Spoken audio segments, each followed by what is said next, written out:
నీకు శాంతి కలుగు మంచిది ప్రభువా. నీ పడవలో నన్ను ఎక్కించుకుంటావా సీమోను? తప్పకుండా. విడిచిపెట్టుకుంటున్నానే ఏంటి?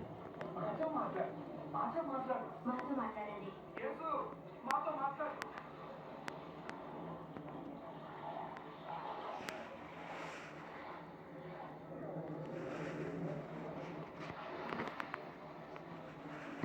ప్రార్థన చేయుటకై ఇద్దరు మనుషులు దేవాలయానికి వెళ్ళారు. ఒకడు మత గురువు మరియు ఒకడు సుంకరి. మత గురువు నిలబడి ధీమాగా ప్రార్థించాడు. దేవా, నీకు వందనాలు. అందరిలా నేను పేరాచాపరం నీ కపటి నీ వ్యభిచారిని కాదు. ఈ సుంకరి వల్ల నేను లేనందుకు నీకు కృతజ్ఞతాస్తుతులు చెల్లిస్తున్నాను. వారానికి 2 సార్లు ఉపవాసం ఉంటూ నా రాబడిలో 10 వంతు చెల్లిస్తున్నాను.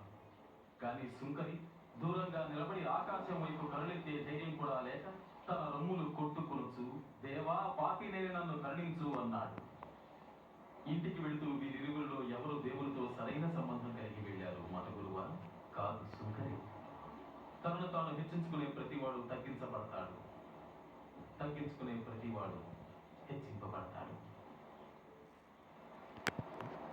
పడవను ముందు లోతులకు నడిపించండి. నీవు నీతో ఉన్నవారు మీ వలలు విసిరి చేపలు పట్టండి.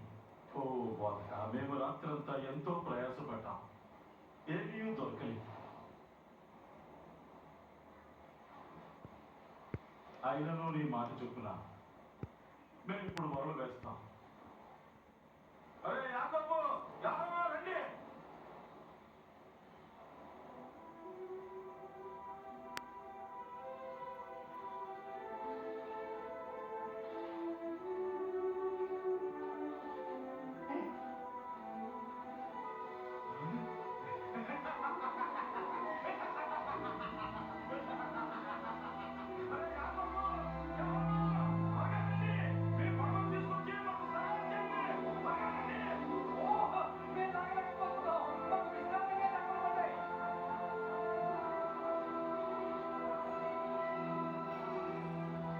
ఇక చాలు,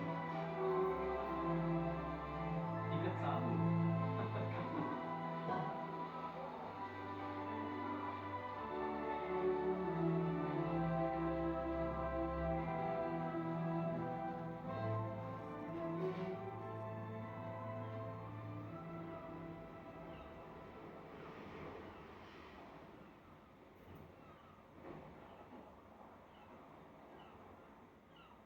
నేను పాపాత్ముడు ప్రభువా, నన్ను విడిచిపెట్టి వెళ్ళిపో.